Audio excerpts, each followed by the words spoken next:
ஆண்டவரும் இரட்சகருமாகிய இயேசு கிறிஸ்துவின் நாமத்தினாலே உங்கள் யாவருக்கும் என் அன்பின் வாழ்த்துதலை நான் தெரிவித்துக் கொள்கிறேன்.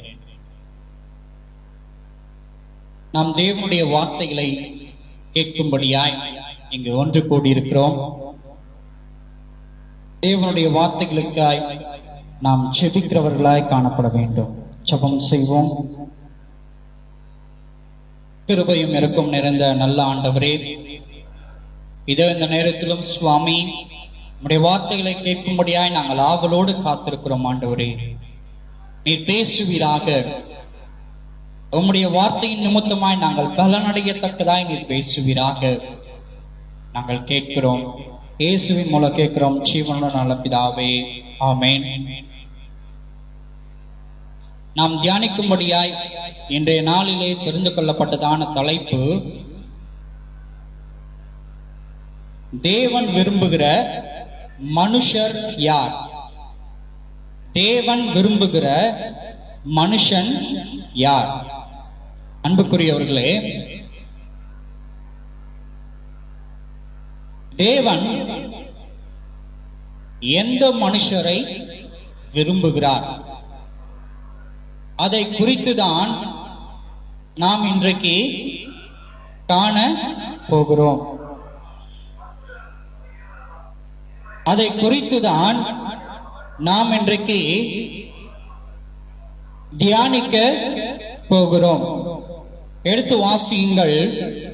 மத்தேயு 19ஆம் அதிகாரம் வசனங்கள் 1 முதல் 11 முடிய. மத்தேயு 19ஆம் அதிகாரம் வசனங்கள் 1 முதல் 11 முடிய.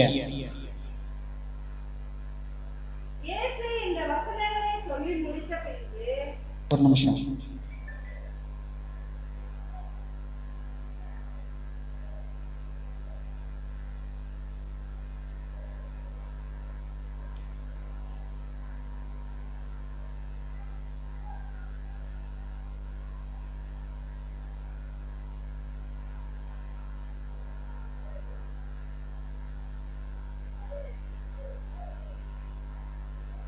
வாசிங்க.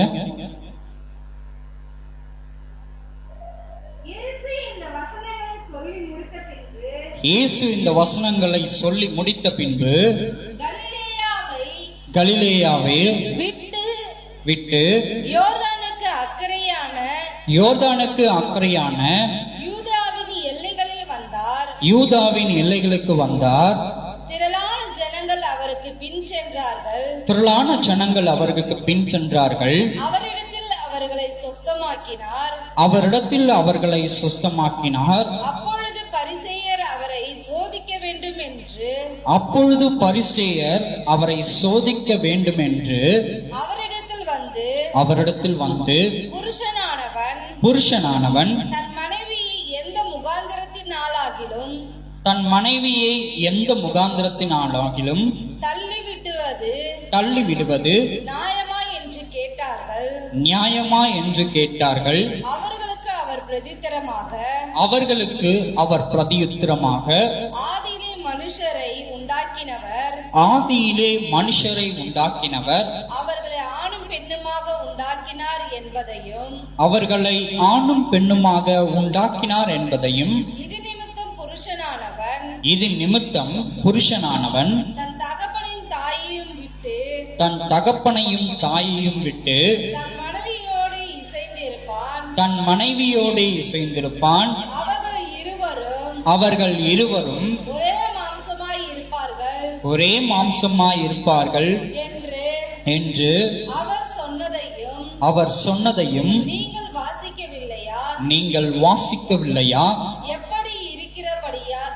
இப்படி இருக்கிறபடினால் அவர்கள் இருவராயிராமல்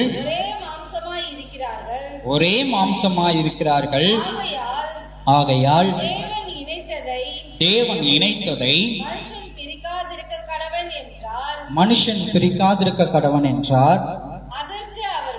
அதற்கு அவர்கள் அப்படியானால் தள்ளுதல் சீட்டை கொடுத்து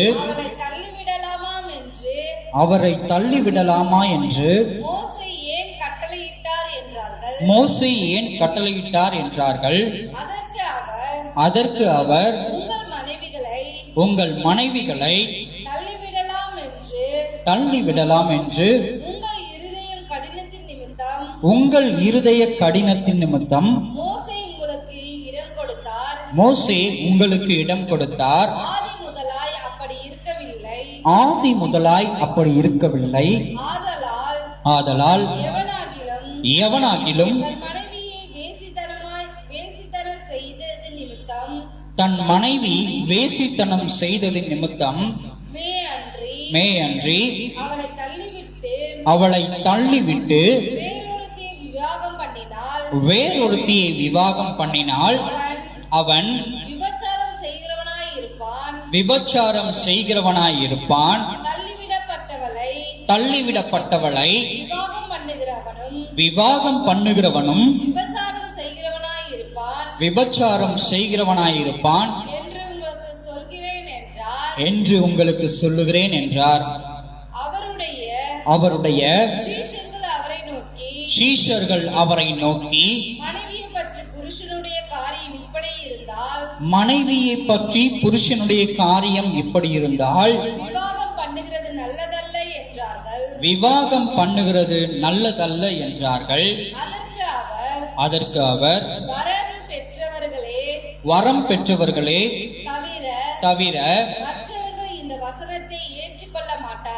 மற்றவர்கள் இந்த வசனத்தை ஏற்றுக்கொள்ள மாட்டார்கள். போதும் போதும். கிறிஸ்துவுக்குள் அருமையான தேவனுடைய ஜனமே, இங்கே வசனம் சொல்லப்பட்டிருக்கிறது. அவர்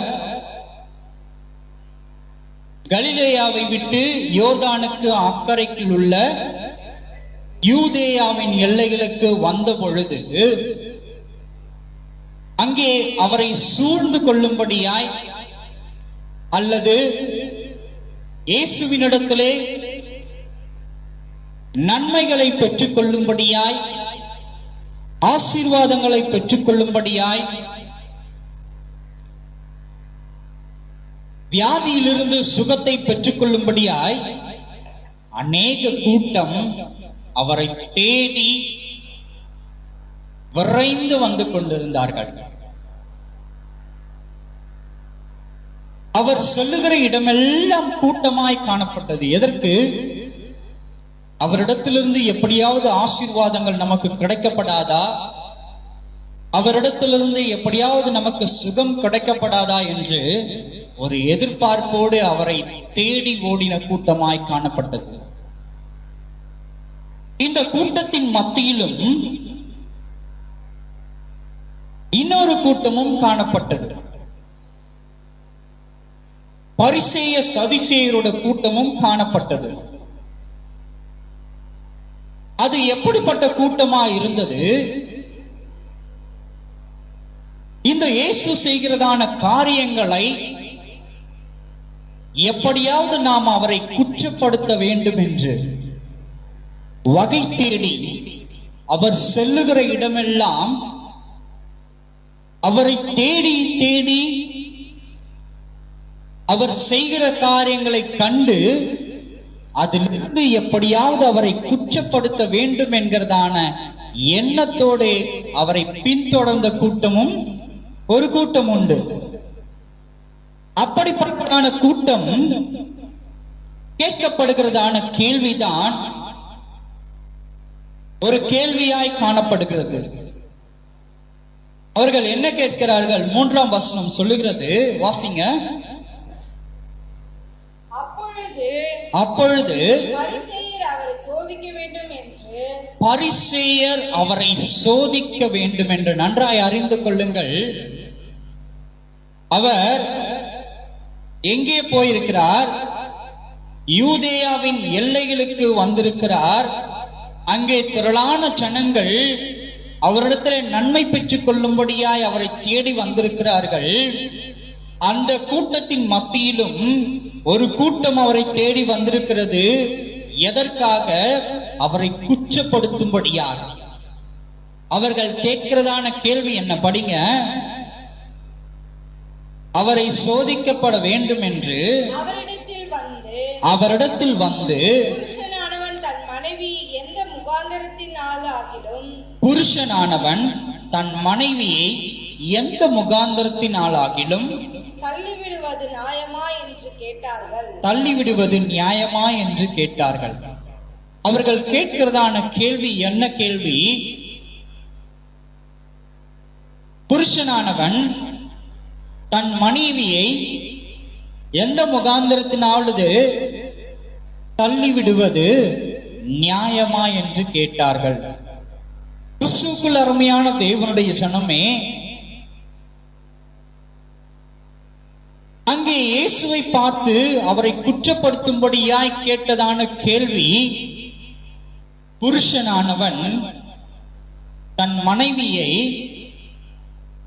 ஏதாவது ஒரு காரணத்துக்காய் தள்ளி விடுவது, விவாகரத்து செய்வது நியாயமா என்று கேட்கிறார்கள். அப்படி கேட்கப்படும் பொழுது அவர் கொடுக்கிறதான பதிலை வைத்து அவரை நாம் குற்றப்படுத்தலாம் என்று இவர்கள் வகை தேடின பொழுது அவர் சொல்லுகிறதான பதில் என்ன? 4 வாசிங்க. அவர்களுக்கு அவர் பிரதித்தரமாக, அவர்களுக்கு பிரதியுத்தரமாக, ஆதியிலே மனுஷனை உண்டாக்கினவர் அவர்களை ஆணும் பெண்ணுமாய் உண்டாக்கினார் என்பதையும், இது நிமித்தம் புருஷனானவன் தன் தகப்பனையும் தன் தாயையும் விட்டு தன் மனைவியோடு இசைந்திருப்பான். அவர்கள் இருவரும் ஒரே மாம்சமாய் இருப்பார்கள் என்று அவர் சொன்னதையும் நீங்கள் வாசிக்கவில்லையா?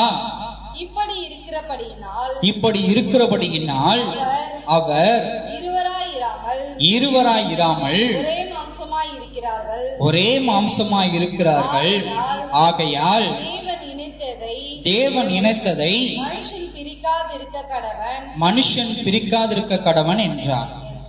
கிறிஸ்துவுக்குள் அருமையான தேவனுடைய ஜனமே, பரிசேயன் கேட்கப்படுகிறதான கேள்விக்கு இவர் கொடுக்கிறதான பதில் என்ன? ஆதியிலே மனுஷரை உண்டாக்கினவர் ஆணும் பெண்ணுமாக உண்டாக்கினார் என்பதையும், இதன் நிமித்தம் புருஷனானவன் தன் தகப்பனையும் தன் தாயையும் விட்டு தன் மனைவியோடு இசைந்திருக்க கடவன் என்று அவர் பதில் சொல்லுகிறவராய் காணப்படுகிறார். கிறிஸ்துவுக்குள் அருமையான தேவனுடைய ஜனமே, நீங்கள் சற்று கூர்ந்து கவனிக்க வேண்டும். அவர் சொல்லுகிற காரியம் என்ன? ஆதி முதலாய் ஆணும் பெண்ணுமாக சிருஷ்டித்த தேவன் மனிதனை உண்டாக்கப்படும் பொழுதே அவர் எப்படி உண்டாக்கினார்? மனிதன் தனிமையாயிருப்பது நல்லதல்ல என்று என்ன பண்றாரு? ஒரு துணையையும் ஒரு ஸ்திரீயையும் என்ன பண்றாரு? மனுஷியை உண்டாக்குகிறார். உண்டாக்கி அவர் சொல்லுகிறதான காரியம், குடும்பங்களிலே நிமித்தமாய் என்ன பண்றாரு? குடும்பங்களாய் இந்த பூமிக்குள்ளே அவர் அனுப்புகிறார். அவர் என்ன சொல்லி அனுப்புகிறார்? நீங்கள் இந்த பூமியை சுதந்தரித்துக் கொள்ளுங்கள், இதை சுதந்தரித்துக் கொண்டு பழுகி பெருகி பூமியை நிரப்புங்கள் என்று அவர் சொல்லுகிறார். எப்படி சொல்றாரு? பழுகி பெருகி பூமியை நிரப்புங்கள் என்று அவர் சொல்லுகிறார். கிறிஸ்துவுக்குள் அருமையான தேவனுடைய ஜனமே, இப்படி மனுஷனை குடும்பமாய் உண்டாக்கின கர்த்தர் மனுஷன் குடும்பமாய் இருப்பது நல்லது என்று குடும்பமாய் உண்டாக்கின கர்த்தர் மனுஷனிடத்திலே எதிர்பார்க்கிறதான காரியம் என்ன? நாம் எப்பொழுதும் எந்த தருவாயிலும்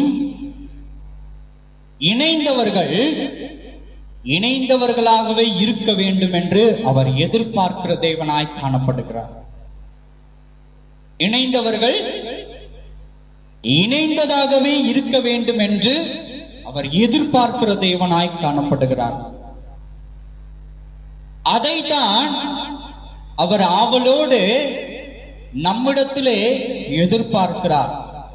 வசனம் இங்கே தெளிவாய் சொல்லுகிறது, தேவன் இணைத்ததை மனுஷன் பிரிக்காதிருக்க கடவன் என்று.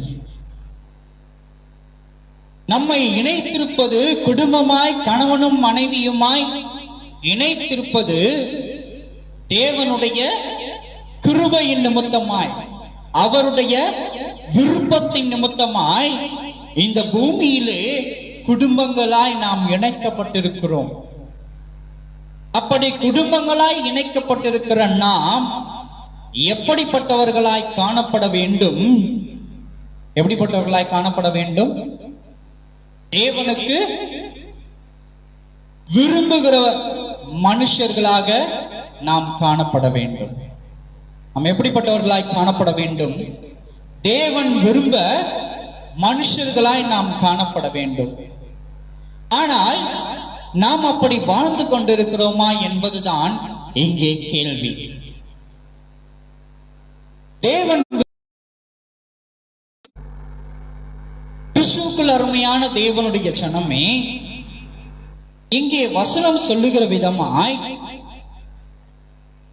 இது நிமித்தம் புருஷனானவன் தன் தகப்பனையும் தாயையும் விட்டு தன் மனைவியோடு இசைந்திருப்பான் என்று. ஒரு காரியத்தை நீங்க நன்றாய் அறிந்து கொள்ள வேண்டும். புருஷனானவன் தன் தகப்பனையும் தன் தாயையும் விட்டு மனைவியோடு இசைந்திருப்பான் என்று இங்கே என்ன பண்ணப்பட்டிருக்கிறது?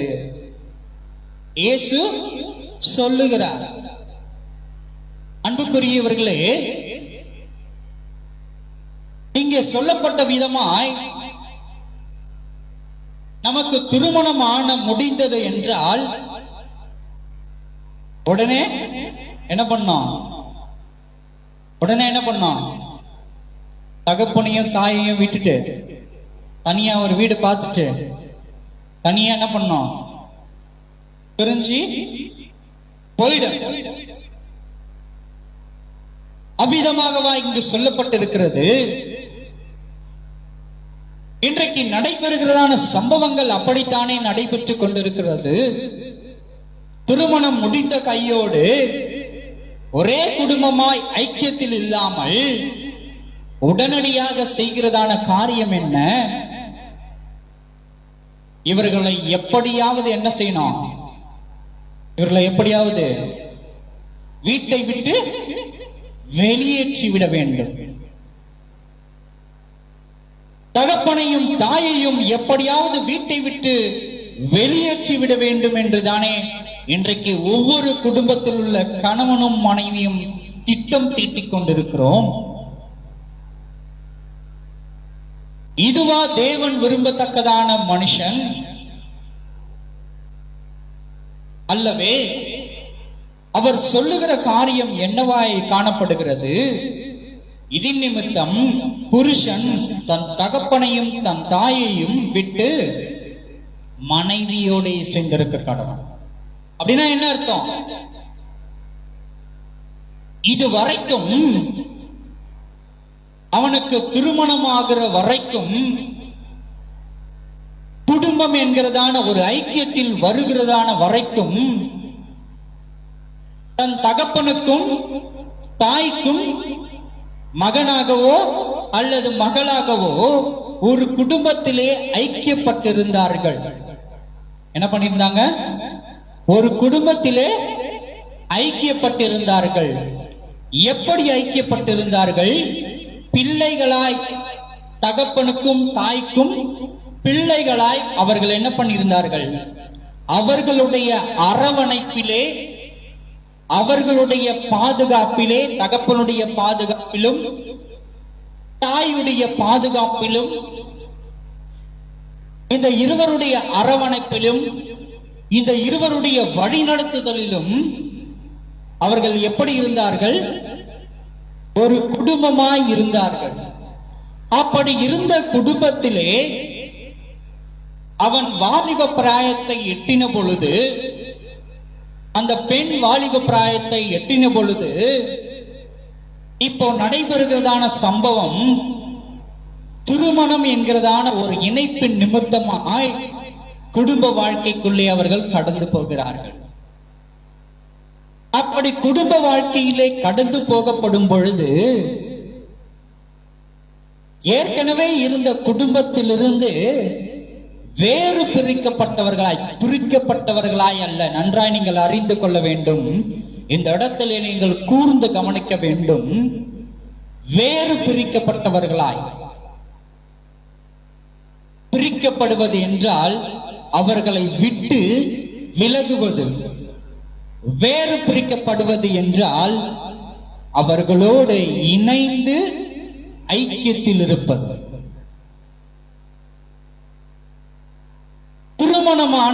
திருமணமான புருஷனும் மனைவியும் தன் தகப்பனையும் தாயையும் விட்டு விலகுகிறவர்களாய் அல்ல, வேறு பிரிக்கப்பட்டவர்களாய் காணப்பட வேண்டும். ஒரு புதிய குடும்பத்துக்கு நடத்துகிறவர்களாய் காணப்பட வேண்டும். ஒரு புதிய குடும்ப வாழ்க்கைக்குள்ளே பிரவேசிக்கிறவர்களாய் காணப்பட வேண்டும். எப்படி? தேவ திட்டத்துக்கு இசைந்திருக்கிறவர்களாய், தேவ திட்டத்துக்கு விருப்பப்படுகிறவர்களாய் அந்த குடும்பம் தேவனுடைய ஆலோசனையின்படி நடக்கிற குடும்பமாய் காணப்பட வேண்டும். ஆனால் இன்றைய நாளிலே நடைபெற்றுக் கொண்டிருக்கிறதான காரியம் என்ன? திருமணமான முடிந்த கையோடு ஒன்று தகப்பனையும் தாயையும் அந்த வீட்டிலிருந்து வெளியேற்றி விட வேண்டும், அல்லது அந்த தகப்பனையும் தாயையும் விட்டு என்ன செய்ய வேண்டும்? தனியாக வேறொரு வீட்டுக்கு சென்று விட வேண்டும் என்று நினைக்கிறதான பெண்களும் சரி ஆண்களும் சரி இன்றைய நாளிலே குடும்பத்திலே இணைக்கப்பட்டிருக்கிறார்கள். முதலாவது அவர்கள் செய்கிற காரியம் என்ன? குடும்ப வாழ்க்கைக்குள்ளே பிரவேசித்த உடனே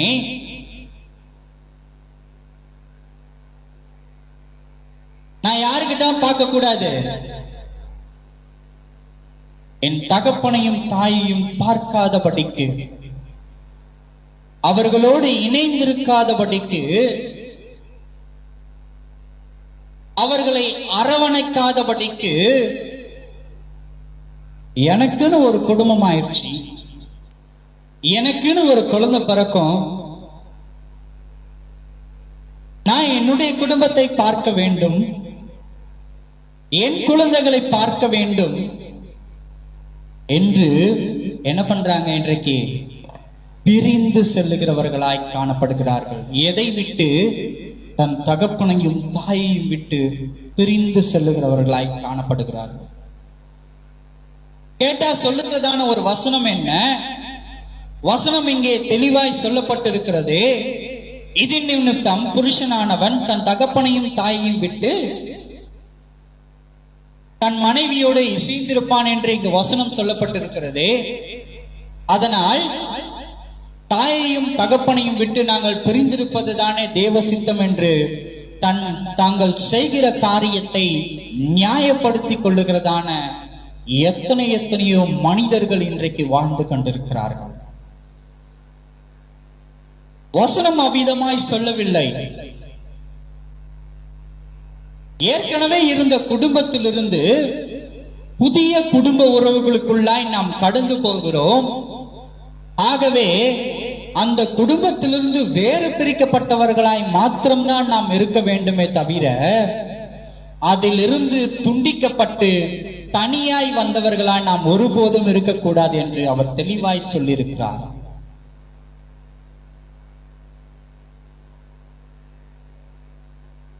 இன்றைக்கு இன்றைக்கு அநேகர் சொல்லுகிறதான காரியம் என்ன?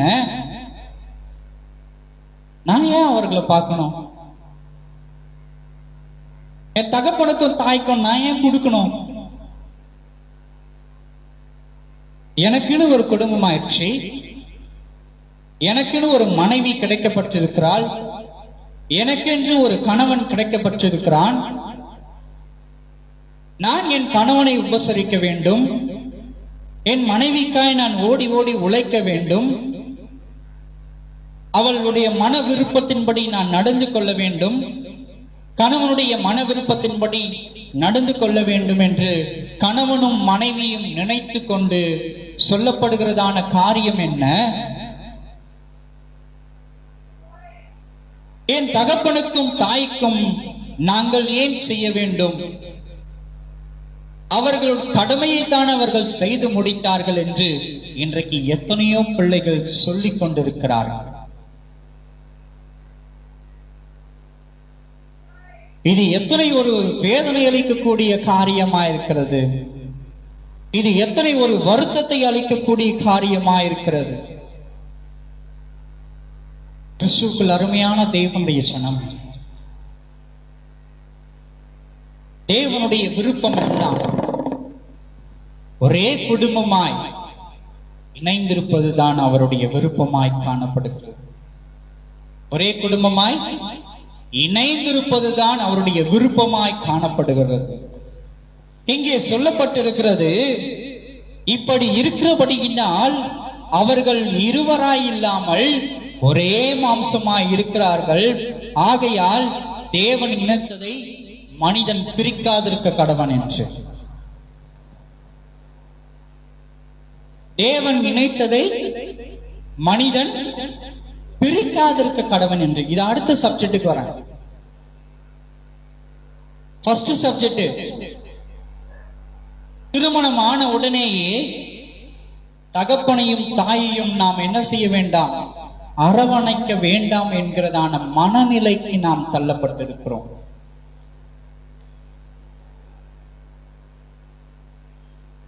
கொஞ்சம் இப்படி யோசிச்சு பாருங்களேன். ஒரு குழந்தை பிறந்த உடனே, இந்த குழந்தை பிறக்கிறது இயற்கையினுடைய இயல்பு. இந்த குழந்தையை நான் ஏன் பராமரிக்கணும்? இந்த குழந்தையை நான் ஏன் ஊட்டி ஊட்டி வளர்க்கணும்? இந்த குழந்தையை நான் ஏன் அரவணைக்கணும்? இந்த குழந்தையின் மீது நான் ஏன் அன்பு செலுத்த வேண்டும் என்று ஒருவேளை அந்த தகப்பனும் தாயும் நினைத்திருப்பார்களே, ஆனால் அந்த திருமணமான ஆணினுடைய நிலை என்னவா இருந்திருக்கும்? அந்த திருமணத்தில் இணைக்கப்பட்ட பெண்ணுடைய நிலை என்னவா இருந்திருக்கும்? என்றைக்காவது சிந்தித்திருக்கிறோமா? இல்லைதானே? நம்முடைய சிந்தனைகள் எல்லாம் எப்படிப்பட்டதாய் காணப்பட்டு கொண்டிருக்கிறது? எனக்கு திருமணம் ஆயிடுச்சு, ஆகவே நான் என்ன பண்றேன்? நான் என் மனைவி, நாங்க 2 பேர் தான். நாங்கள் சம்பாதிக்கிறதான ஆசீர்வாதங்கள் எல்லாம் எனக்கும் என் மனைவிக்கும், பிள்ளைகள் பிறந்த உடனே அந்த பிள்ளைகளுக்கு மாத்திரம்தான் என்று சொல்லுகிறதான எத்தனை எத்தனை ஆண்கள் இன்றைக்கு இருக்கிறார்கள், பெண்கள் இன்றைக்கு இருக்கிறார்கள். புருஷன்மார்களும் மனைவிமார்களும் எத்தனை பேர்களோ இன்றைக்கு சொல்லுகிறவர்களாய் காணப்படுகிறார்கள். இதுவா தேவன் விரும்பத்தக்கதான மனுஷர்? இவர்களா தேவன் விரும்பத்தக்கதான மனிதர்கள்? அல்லவே. தேவன் படைத்த நாளிலே குடும்பமாய் இருப்பதுதான் நல்லது என்று தானே அவர் படைத்தார். குடும்பமாய் இருப்பது நல்லது என்று தானே அவர் படைத்தார். எடுத்து வாசியுங்கள் ஆதியாகமம் புஸ்தகம். இதை அப்படியே வைத்துக் கொள்ளுங்கள். ஆதியாகமம் புஸ்தகம் 5ஆம் அதிகாரம் 2ஆம் வசனம் என்ன சொல்லுகிறது என்று நாம் பார்ப்போம்.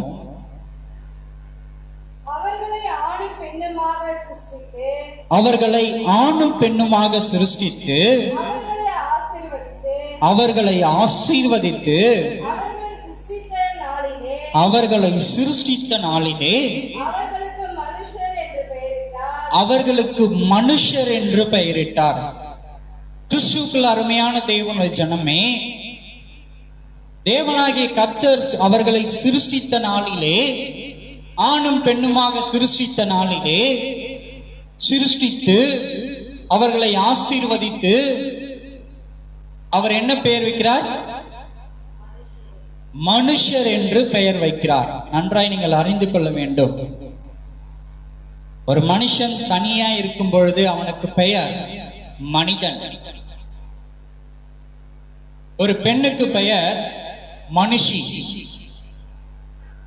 இவர்கள் இருவரும் இணைக்கப்படும் பொழுது அந்த குடும்பத்துக்கு, அந்த இருவருக்கும் கொடுக்கப்படுகிறதான பெயர் என்ன? மனுஷர். அவர்கள் இருவரும் இணைந்தபடியினாலே இணைத்த தேவன் கொடுக்கப்படுகிறதான பெயர் என்ன? அவர்கள் மனுஷர்கள் என்று அவர் பெயர் சூட்டுகிறார். அவர் என்ன பண்றாரு? மனுஷர் என்று பெயர் சூட்டுகிறவராய் காணப்படுகிறார்.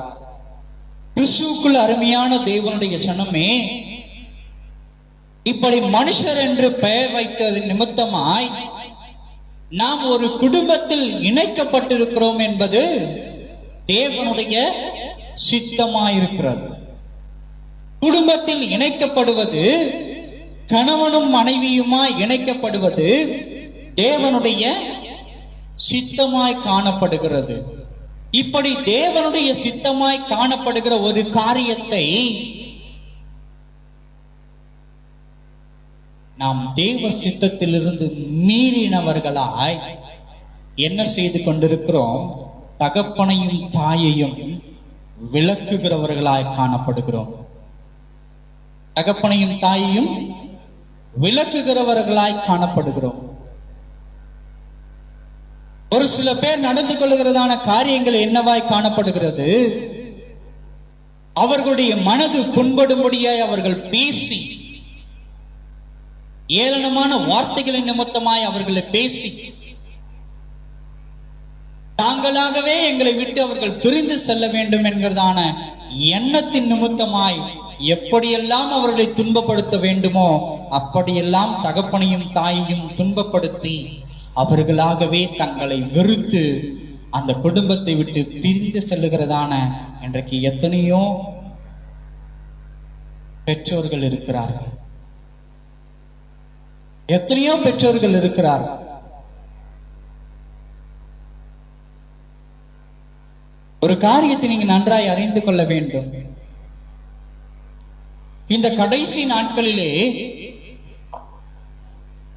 அநேக இடங்களிலே அநேக முதியோர் இல்லங்கள் புதிதாய் உருவாக்கப்பட்டு கொண்டே இருக்கிறது. அநேக முதியோர் இல்லங்கள் புதிதாய் உருவாக்கப்பட்டு கொண்டே இருக்கிறது.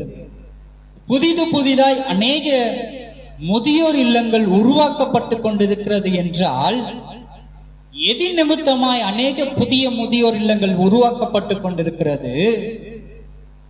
தன் குடும்பத்தின் நிமித்தமாய் கைவிடப்படுவதனால் தானே அநேக முதியோர் இல்லங்கள் இன்றைக்கு புதிதாய் உருவாக்கப்பட்டு கொண்டிருக்கிறது. தன் பிள்ளைகள் நிமித்தமாய் வெறுத்து ஒதுக்கப்படுவதின் நிமித்தமாகத்தானே அநேக முதியோர் இல்லங்கள் இன்றைக்கு தேசத்திலே உருவாக்கப்பட்டு கொண்டிருக்கிறது. இது எத்தனை ஒரு வேதனை அளிக்கக்கூடிய காரியமா இருக்கிறது. ஒரு காரியத்தை நீ நன்றாய் அறிந்து கொள். என்றைக்கு நம் தேசத்திலே முதியோர் இல்லங்களே இல்லை என்கிறதான நிலை வருகிறதோ அன்றைக்குதான் தேவன் விரும்பத்தக்கதான மனுஷர்களாய் நாம் இருக்க முடியும். அல்லேலூயா, அல்லேலூயா. எப்படி? என்றைக்கு நம் தேசத்தில் முதியோர் இல்லங்களே இல்லை என்கிறதான நிலை வருகிறதோ அன்றைக்குதான் தேவன் விரும்பத்தக்கதான மனுஷர்களாய் நாம் இருக்கக்கூடும். இது வேதனை அளிக்கக்கூடிய காரியமா இருக்கிறது அல்லவா? அநேக முதியோர்கள் கைவிடப்படுகிறார்கள். அநேக முதியோர்கள் கொலை செய்யப்படுகிறார்கள். அநேக முதியோர்கள் உபத்திரவத்துக்குள்ளாய் தள்ளப்படுகிறார்கள். மனவேதனைக்குள்ளாய் தள்ளப்படுகிறார்கள். அவர்கள் குடும்பமாய் இணைக்கப்பட்டிருந்த பொழுது தன் பிள்ளைகளை எப்படியெல்லாம் அரவணைத்திருப்பார்கள். அவர்கள் முதியவர்களான பொழுது உனக்கென்று ஒரு குடும்பம் வந்த பிறகு நீ அவர்களை அரவணைப்பதை காட்டிலும் உன்னை பார்த்துக் கொள்வதிலே உன்னுடைய நேரத்தையும் பணத்தையும் செலவழித்துக் கொண்டிருக்கிறாயே. இதுவா தேவன் விரும்பத்தக்கதான மனுஷன்? சிந்தித்து பாரு. உன்னை நீ சிந்தித்து பார். இன்றைக்கு நான் எந்த நிலையிலே வாழ்ந்து கொண்டிருக்கிறேன் என்பதை ஒவ்வொரு மனுஷனும் ஒவ்வொரு மனுஷியும் சிந்தித்து பார்க்க வேண்டும்.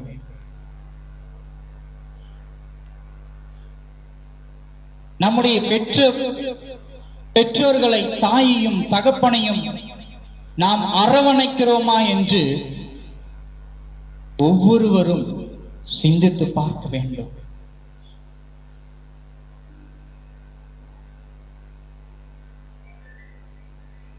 திருமணம் முடித்து வருகிறதான அந்த பெண்ணும் அந்த வீட்டில் இருக்கிறதான முதியோர்களை அரவணைக்கக்கூடியவர்களாய் காணப்பட வேண்டும். இது என் குடும்பம், என் குடும்பத்தில் உள்ளதான முதியோர்கள் என்பதை ஒவ்வொருவரும் உணரக்கூடியவர்களாய் காணப்பட வேண்டும். இந்த உணர்தலை தான் தேவன் விரும்புகிறவராய் காணப்படுகிறார். ஒருவேளை நாம் இதுவரைக்கும் அப்படி நடக்காதவர்களாய் காணப்பட்டால் இனி தேவன் விரும்பக்கூடியவர்களாய் நம்மை மாற்ற வேண்டும். நாம் நடந்து கொள்ள வேண்டும். நாம் என்ன செய்ய வேண்டும்? நடந்து கொள்ள வேண்டும். ஏனென்றால் நாம் கிறிஸ்தவர்களாய் வாழ்ந்து கொண்டிருக்கிறோம். கிறிஸ்துவனுடைய வழிகளை நாம் பின்பற்றுகிறோம் என்கிறதான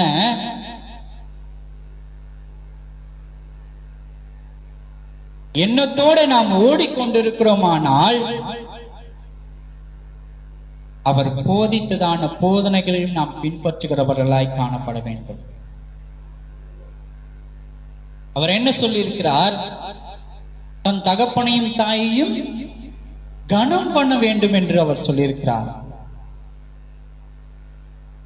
அவர் சொன்ன வார்த்தை தகப்பனையும் தாயையும் கனம் பண்ண வேண்டும். ஆனால் இன்றைக்கு நடந்து கொண்டிருக்கிறதான காரியம் என்ன? கனம் பண்ணுவதை பார்க்கிலும் கனவீனம் பண்ணுவதை மேலானதாய் இன்றைக்கு நடந்து கொண்டிருக்கிறது.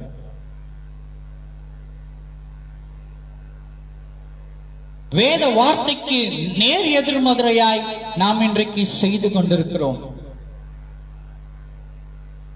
அவர் கனப்படுத்தும்படியாய் சொல்லியிருக்கிறார். நாம் என்ன செய்து கொண்டிருக்கிறோம்? கனவீனப்படுத்திக் கொண்டிருக்கிறோம்.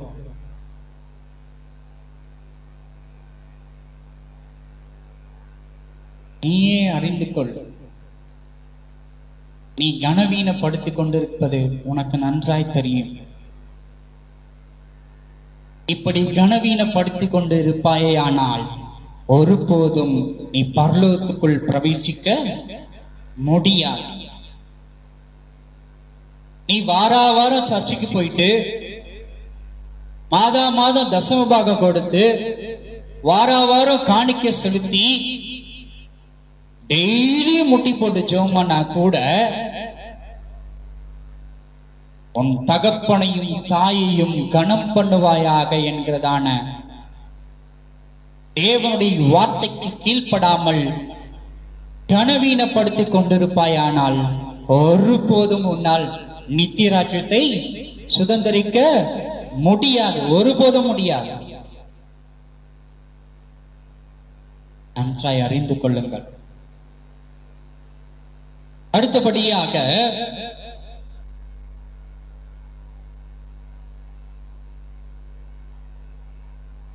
இங்கே வசனம் சொல்லுகிறது 6, இப்படி இருக்கிறபடியினால் அவர்கள் இருவராய் இராமல் ஒரே மாம்சமாய் இருக்கிறார்கள். ஆகையால் தேவன் இணைத்ததை மனுஷன் பிரிக்காதிருக்க கடவன் என்றார். அடுத்த சம்பவம், முதல் சம்பவம் என்ன? தகப்பனையும் தாயையும்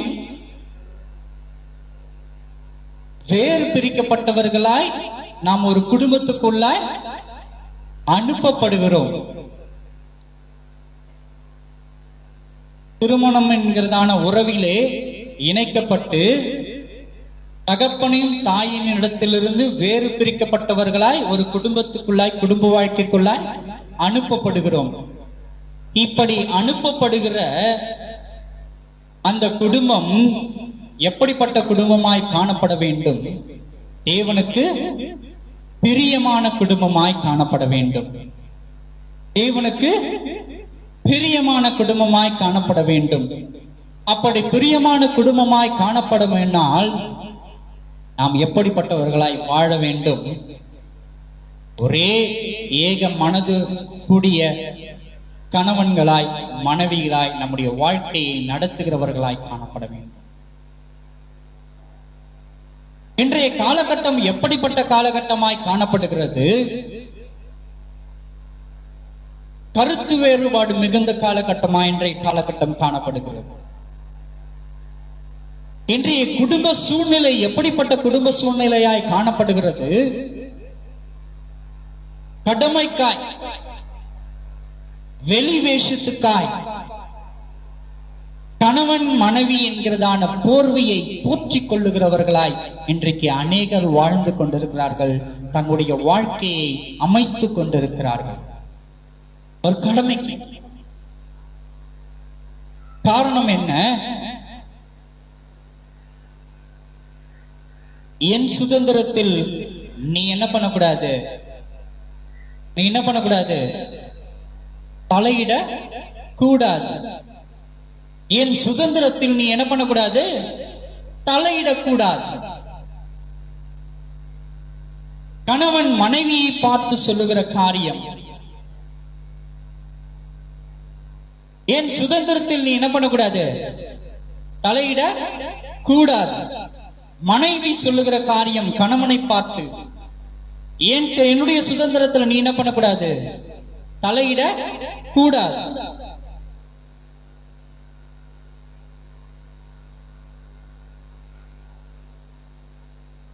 இப்படி ஒருவருக்கொருவர் எனக்கு சுதந்திரம் வேண்டும், எனக்கு சுதந்திரம் வேண்டும், எனக்கு சுதந்திரம் வேண்டும் என்று மாயமாலமாய் குடும்ப வாழ்க்கையை நடத்தி கொண்டிருக்கிறார்கள். நிறைய குடும்பங்களில் நடக்கிற காரியம் என்ன? நான் சம்பாதிப்பதிலே ஒரு பகுதி தொகையை மட்டும் குடும்பத்துக்கு நான் என்ன பண்ணுவேன், கொடுப்பேன். ஒரு உதாரணத்துக்கு சொல்லணும்னா, ஒரு 10,000 ரூபாய் சம்பாதிக்கிறார்கள் என்றால், ஒரு கணவன் ஒரு 10,000 ரூபாய் சம்பாதிக்கிறார் என்றால், ஒரு 5,000 ரூபாய் குடும்பத்துக்கு என்று கொடுத்து விட்டு மீதி 5,000 ரூபாய் என்ன பண்றாரு, அவர் வச்சுக்கிறாரு. கேட்டா என்ன, இது என் சொந்த செலவுக்கு, இட்ஸ் மை பர்சனல், என்னுடைய சேஃப்டிக்கு. மனைவி சொல்லுகிற காரியமும் அதுதான். நான் 10,000 ரூபாய் சம்பாதிக்கிறேன், இந்த 5,000 ரூபாய் குடும்பத்துக்கு, 5,000 ரூபாய் என்னுடைய விருப்பத்தின்படி நான் செலவு செய்வதற்கு. என்னுடைய சேஃப்டிக்கு குடும்பத்திலே ஐக்கியம் இல்லாத நிலை இன்றைக்கு காணப்பட்டு கொண்டிருக்கிறது.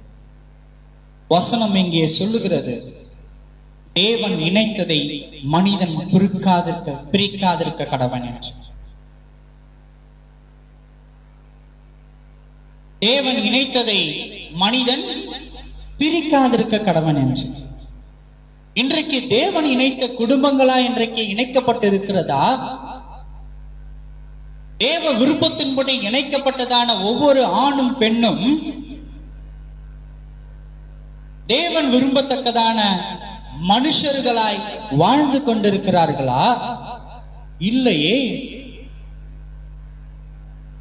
என் விருப்பத்தின்படி என்னுடைய வாழ்க்கை நான் அமைத்துக் கொள்ளுகிறேன் என்று தன் சுயநீதியின்படி தானே இன்றைக்கு அநேகர் வாழ்ந்து கொண்டிருக்கிறார்கள்.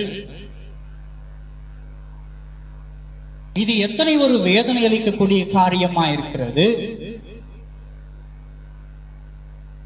இதை காட்டிலும் மேல இன்றைக்கு ஒரு கலாச்சாரம் மாற்றப்பட்டிருக்கிறது. திருமணம் செய்து கொள்வது ஒருவரை, வாழ்க்கை நடத்துவது இன்னொருவரோடு கூட.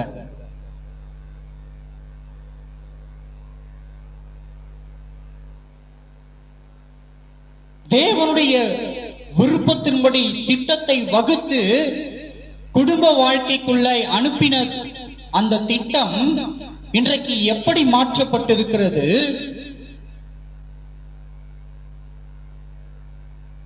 இணைக்கப்பட்டிருப்பது ஒருவரோடு, வாழ்க்கை நடத்துவது இன்னொருவரோடு. இதுவா தேவன் விரும்பத்தக்கதான மனுஷர்? இதுவா தேவன் விரும்பத்தக்கதான ஒரு குடும்பம்? வசனம் இங்கு தெளிவாய் சொல்லப்பட்டிருக்கிறது, தேவன் இணைத்ததை மனுஷன் பிரிக்காதிருக்க கடவன் என்று. இன்றைக்கு தேவன் இணைத்தபடியா வாழ்க்கை வாழ்ந்து கொண்டிருக்கிறோம்? மனுஷனுடைய ஒவ்வொருவனுடைய விருப்பத்தின்படி தானே இன்றைக்கு பிரிந்து வாழ்ந்து கொண்டிருக்கிறோம். ஆனால் வெளியில பார்க்கிறதுக்கு கடமைக்கு ஒரே குடும்பமா?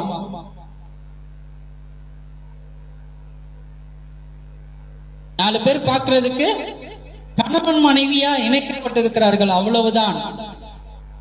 ஆனால் தேவன் விரும்பத்தக்கதான அந்த குடும்ப வாழ்க்கைக்குள்ளாய் அவர்கள் நடத்தப்படுகிறார்களா என்றால் இல்லை என்றுதானே சொல்ல வேண்டும். காரணம் என்ன? தன் சுய நீதிக்கு கட்டுப்பட்டவர்களாய், தன் சுய இருதயத்தின் விருப்பங்களுக்கு இணங்கி நடக்கிறவர்களாய், எப்பொழுதுமே தன்னை விட்டுக் கொடுக்காதவர்களாய் தானே இன்றைக்கு வாழ்ந்து கொண்டிருக்கிறபடியினாலே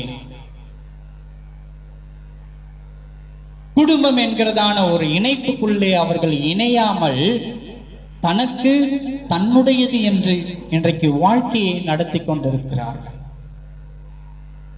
வசனம் இங்கே தெளிவாய் சொல்லப்பட்டிருக்கிறதே, திருமணத்தில் இணைக்கப்பட்டதான மனிதனும் மனுஷியும் இது முதற்கொண்டு ஒரே சரீரமாய் இருக்கிறார்கள் என்று வசனம் சொல்லப்பட்டிருக்கிறதே. ஒரே சரீரமாய் இருக்கிறார்கள் என்றால் ஒரே சரீரத்துக்கு ஒரே நினைவுகள் தானே இருக்க வேண்டும். ஒரே சரீரத்துக்கு ஒரே பாதுகாப்பு தானே தேவைப்படும். ஒரே சரீரத்துக்கு எல்லாமே ஒன்றுதானே தேவைப்படும். ஆனால் நடைபெற்றுக் கொண்டிருக்கிறதான காரியம் என்ன?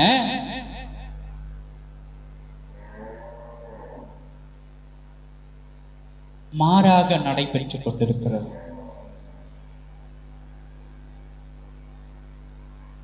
தேவனாகிய கர்த்தர் சொன்னதான காரியம் இது முதற்கொண்டு ஒரே சரீரமாய் இணைக்கப்பட்டிருப்பார்கள் என்று அவர் சொல்லியிருக்கிறார். ஆனால் இன்றைக்கு குடும்பங்கள் எல்லாம் எப்படி காணப்படுகிறது? ஒரே சரீரமாய் இல்லாமல் என்னுடையது நான் என்றதான எண்ணத்தின் நிமித்தமாய் பிரிக்கப்பட்ட இரண்டு சரீரமா இன்றைக்கு நாம் வாழ்ந்து கொண்டிருக்கிறோமே, இது எப்படி தேவன் விரும்பத்தக்கதான மனுஷர்களாய் இங்கே காணப்பட முடியும்?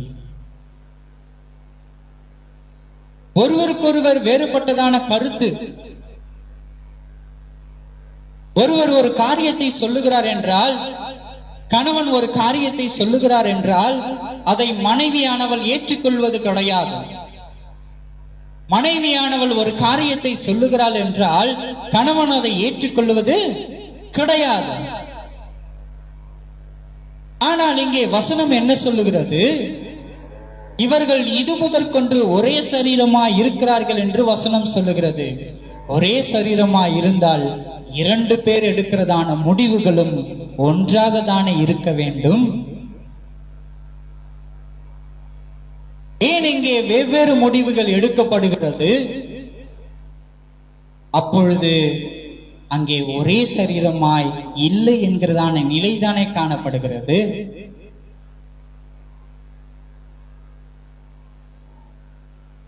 நீ ஒரே சரீரமாய் இருப்பாயானால் இருவரும் கலந்து ஆலோசித்து ஒரே முடிவை தானே எடுத்திருப்பீர்கள்.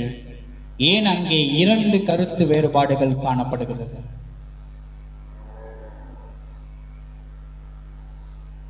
இதுவா தேவன் விரும்பத்தக்கதான மனுஷர்? நன்றாய் யோசித்துப்பார், நன்றாய் யோசித்துப்பார். பாருங்க, இன்றைக்கு இந்த கருத்து வேறுபாடுகளின் நிமித்தமாய் அநேகர் எடுக்கப்படுகிறதான முடிவு என்ன? எனக்கு வாங்கிட்ட செட்டே ஆகாது. நாம என்ன பண்ணலாம்? புரிஞ்சிடலாம், விவாகரத்து வாங்கிடலாம். வேதத்தின்படி சொல்ல வேண்டும் என்றால் தள்ளுதல் சீட்டை கொடுத்து விடலாம். அப்படி தள்ளுதல் சீட்டு கொடுத்து விடலாம். அவன் கூட என்னாலலாம் வாழ முடியாதுங்க, அவ கூட என்னாலலாம் வாழ முடியாதுங்க.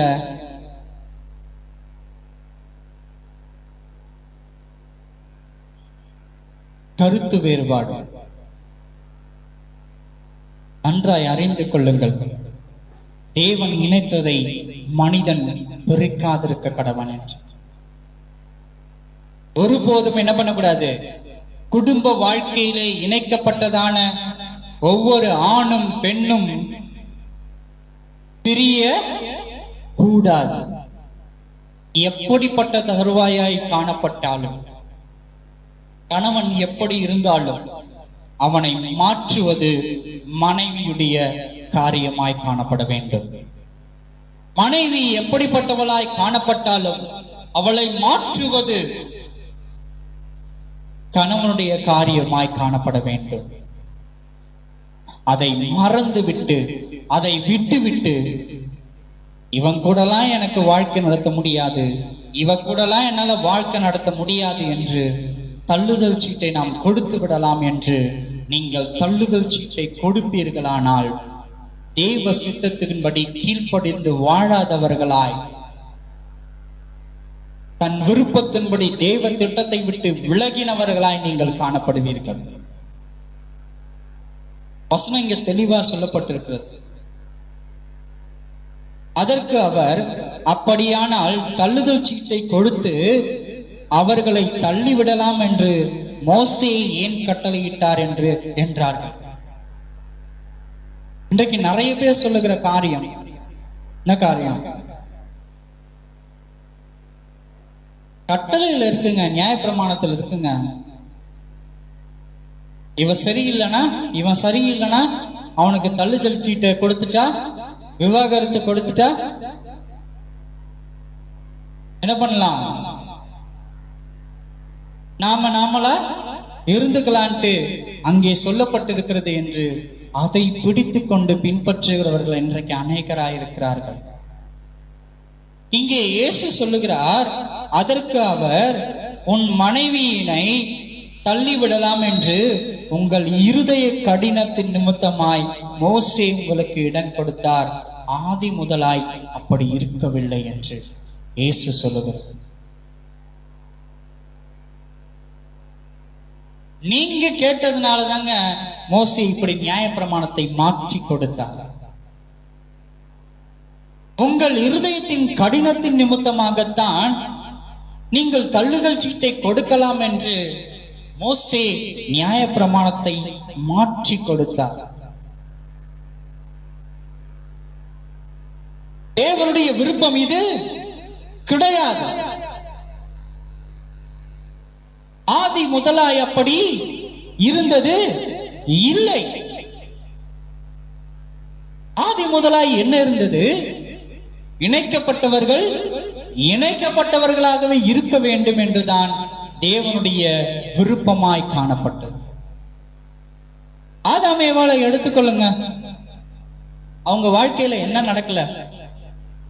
அவங்க வாழ்க்கையில என்னதான் நடக்கல? எல்லாம் நடந்துச்சு. முதல்ல நடந்த காரியமே என்ன? ஏவாள் கனியை பறிச்சு சாப்பிட்டு ஆதாமுக்கு கொடுக்குறாங்க. அதை பறிச்சு சாப்பிட்டதுனால தேவ கோபத்துக்கு ஆளாக்கப்படுறாங்க. தோட்டத்தை விட்டு தேவன் நிமித்தமாய் துரத்தப்படுகிறார்கள். தேவன் நிமித்தமாய் துரத்தப்படுகிறார்கள். ஒருவேளை ஆதாம் நினைச்சிருந்தாருன்னா, இவதான் எனக்கு அந்த பழத்தை கொடுத்தா, இவளாலதான் இந்த கஷ்டம் வந்தது, இவ இருந்ததுனால தானே எனக்கு அந்த பழத்தை கொடுத்தா, இவ என் கூட இருக்கவே கூடாதுன்னு சொல்லிட்டு அன்றைக்கு அவ தள்ளி விட்டாரா? இல்லையே.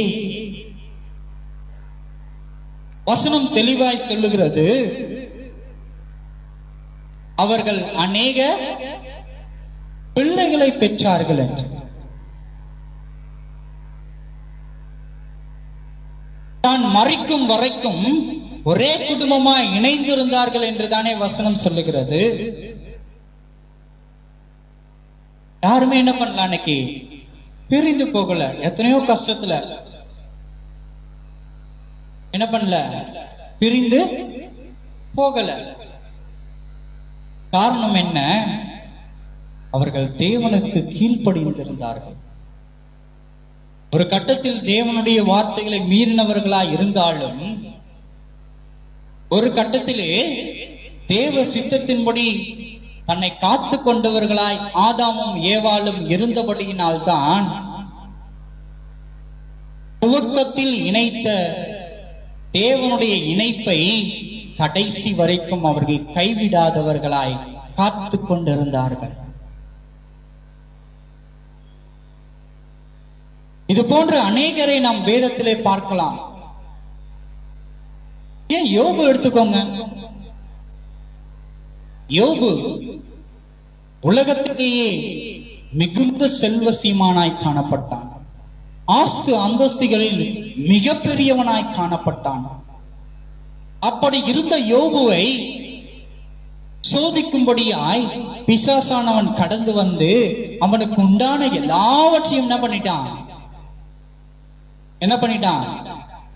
எடுத்து விட்டான். எல்லா செல்வங்களையும் அத்தனையும் அழிந்து போச்சு. இப்ப யோபு எங்க இருக்கான்?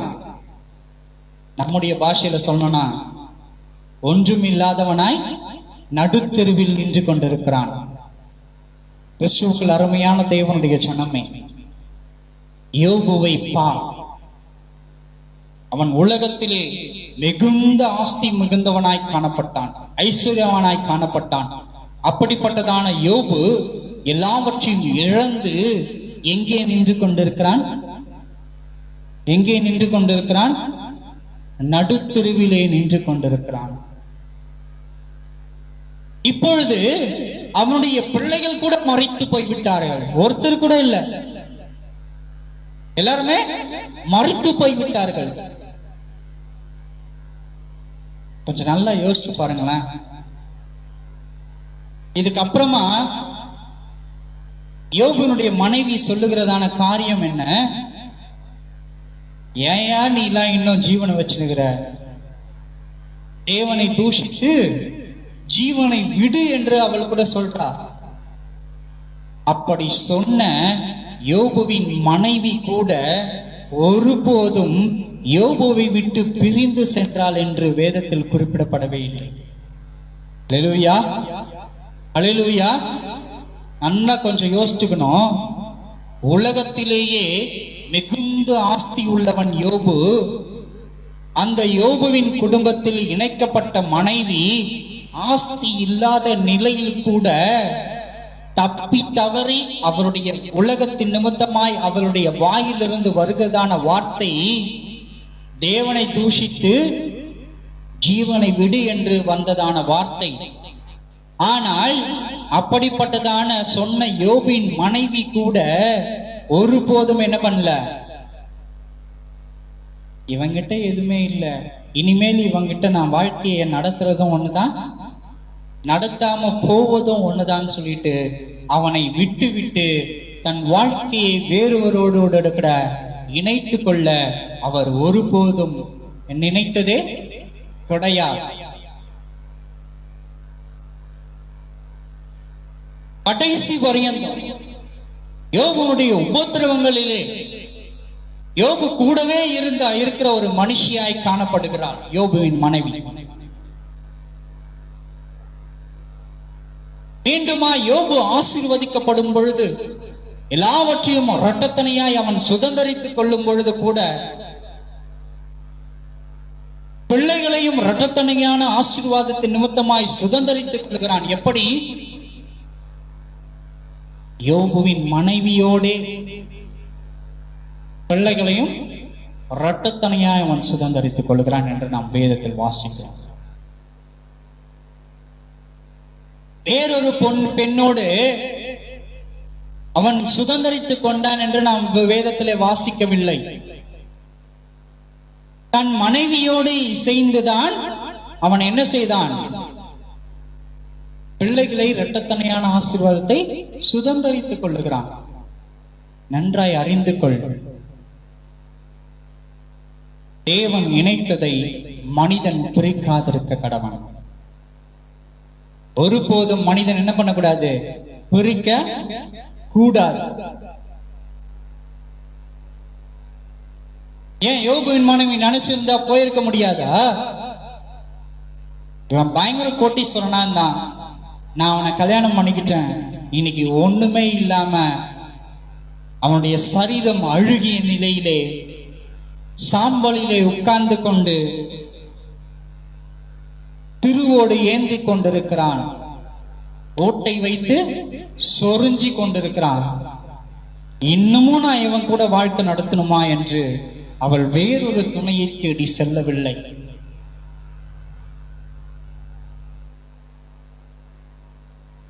இவன் நன்றாய் வாழ்ந்திருக்கும் பொழுது இவனோடு கூட நான் இணைக்கப்பட்டேன். இவன் நல்ல நிலையில் இல்லை என்றாலும் இவனோடு கூட தான் என்னுடைய வாழ்க்கையை முடிப்பேன் என்கிறதான ஒரு மனநிலையை அவள் காணப்பட்டபடியினாலே தான் யோபுவோடு கூட தன்னுடைய வாழ்க்கையை நடத்துகிற மனைவியாய் அவள் காணப்பட்டாள். இந்த நிலை யோபுவின் மனைவிக்கு இருக்கிறதான இந்த நிலை இன்றைக்கு வாழ்ந்து கொண்டிருக்கிறதான ஒவ்வொரு கணவன்மார்களுக்கும் காணப்பட வேண்டும், மனைவிமார்களுக்கும் காணப்பட வேண்டும். எதுக்கு எடுத்தாலும் டைவர்ஸ்னு ஓடக்கூடாது. எதுக்கு எடுத்தாலும் டைவர்ஸ்னு ஓட கூடாது. உன் கூட எல்லாம் வாழ்றதுக்கு எனக்கு செட்டே ஆகாது, நான் உன்னை டைவர்ஸ் பண்ணிட்டு வேற யாரு கூட நான் என்ன பண்றேன், வேற யாரு கூட என்ன பண்றேன், கமிட்மெண்ட் ஆயிக்கிறேன், இணைத்துக் கொள்ளுகிறேன். எனக்கு யார் தகுதியானவர்களோ, என் விருப்பத்தின்படி யார் என்னை ஐக்கியப்படுவார்களோ அவர்களோடு கூட நான் என்னுடைய வாழ்க்கையை இணைத்துக் கொள்ளுகிறேன் என்று இன்றைக்கு விவாகரத்துகள் தான் அதிகமாய்க்கொண்டே போகிறது. விவாகரத்துகள் அதிகமாய்க்கொண்டே போகிறது. இது எத்தனை ஒரு வேதனை அளிக்கக்கூடிய காரியமா இருக்கிறது. வசனம் இங்கே தெளிவாய் சொல்லப்பட்டிருக்கிறது. ஆதலால் எவனாகிலும் தன் மனைவி வேசியின் முகாந்திரத்தின் நிமித்தமாய் அன்றி அவளை தள்ளிவிட்டு வேறொருத்தியை விவாகம் பண்ணினால் அவன் விபச்சாரக்காரனாய் இருப்பான் என்றுதானே வசனம் சொல்லுகிறது. இன்றைக்கு நீ செய்து கொண்டிருக்கிற காரியத்துக்கு பெயர் என்ன? நீ தள்ளுதல் சீட்டை கொடுத்து வேறொருவரோடு கூட இணைவதன் நிமித்தமாய் நீ விபச்சாரக்காரன் என்று அழைக்கப்படுகிறாய். பெண்களும் சரி, நீங்கள் விபச்சாரக்காரிகள் என்று அழைக்கப்படுகிறீர்கள். ஏன்? கடவுள் இணைத்ததை மனிதன் ஒருபோதும் பிரிக்க கூடாது.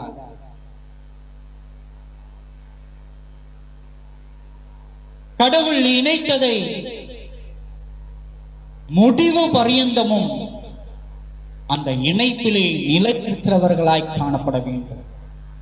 ஒருவேளை நீங்க சொல்லலாம், என் கணவன் எனக்கு சரியில்லைங்க, அவன் எப்ப பார்த்தாலும் என்னை துன்பப்படுத்தி கொண்டே இருக்கிறான், எப்ப பார்த்தாலும் என்னிடத்துல சண்டை போட்டு கொண்டே இருக்கிறான்,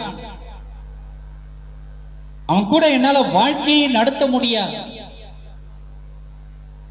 என் மனைவி எப்ப பார்த்தாலும் என்ன சண்டை போட்டு கொண்டே இருக்கிறார், அவளோடு கூட நான் வாழ்க்கை நடத்தவே முடியாது என்று சொல்லலாம். வசனம் இங்கே தெளிவாய் சொல்லியிருக்கிறது. எடுத்து வாசியுங்கள்.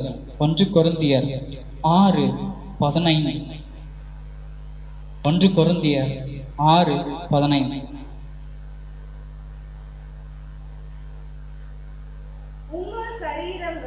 உங்கள் சரீரங்கள் கிறிஸ்துவின் அவயங்கள் என்று அறியீர்களா? அப்படி இருக்க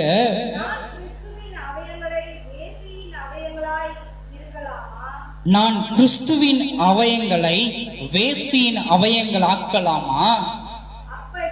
அப்படி செய்யலாகாதே.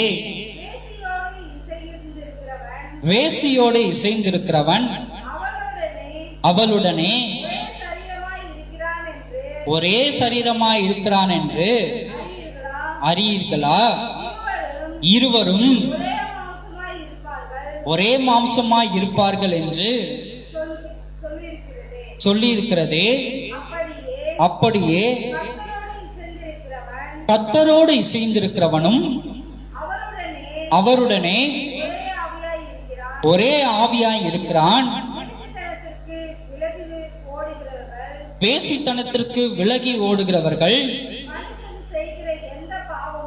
மனுஷன் செய்கிற எந்த பாவமும் சரீரத்துக்கு புறம்பாயிருக்கும். வேசித்தனம் செய்கிறவனோ தன் சுய சரீரத்துக்கு விரோதமாய் பாவம் செய்கிறான். உங்கள் சரீரமானது நீங்கள் தேவனாலே பெற்றும் உங்களில் தங்கியும் இருக்கிற பரிசுத்த ஆவியினுடைய ஆலயமா இருக்கிறது என்றும்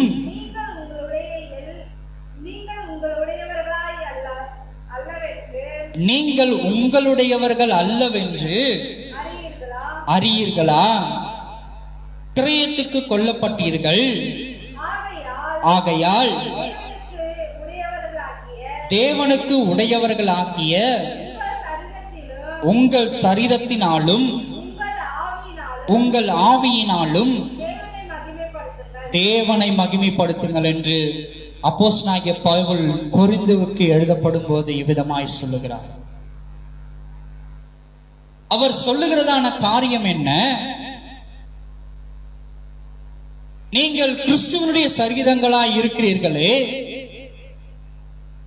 நீங்கள் கிறிஸ்துவனுடைய சரீரங்களாய் அவயங்களாய் காணப்பட்டால் வேசியோடு இணைவது எப்படி சாத்தியம்? நீ வேசியை நாடுவியாயானால், வேசித்தனம் பண்ணுவாயானால் கிறிஸ்துவனுடைய அவயங்களாய் இருக்க முடியாது. ஏன்? அவர் பரிசுத்தராய் இருக்கிறபடியினாலே, அவர் பரிசுத்த தேவனாய் இருக்கிறபடியினாலே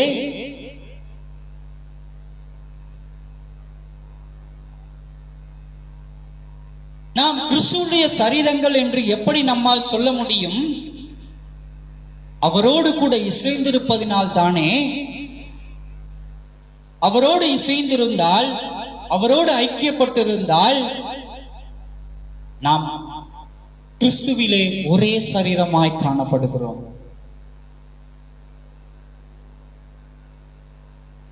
எப்படி தேவன் இணைத்ததான கணவனும் மனைவியும் ஒரே சரீரமாய் காணப்படுகிறார்களோ, அதே போல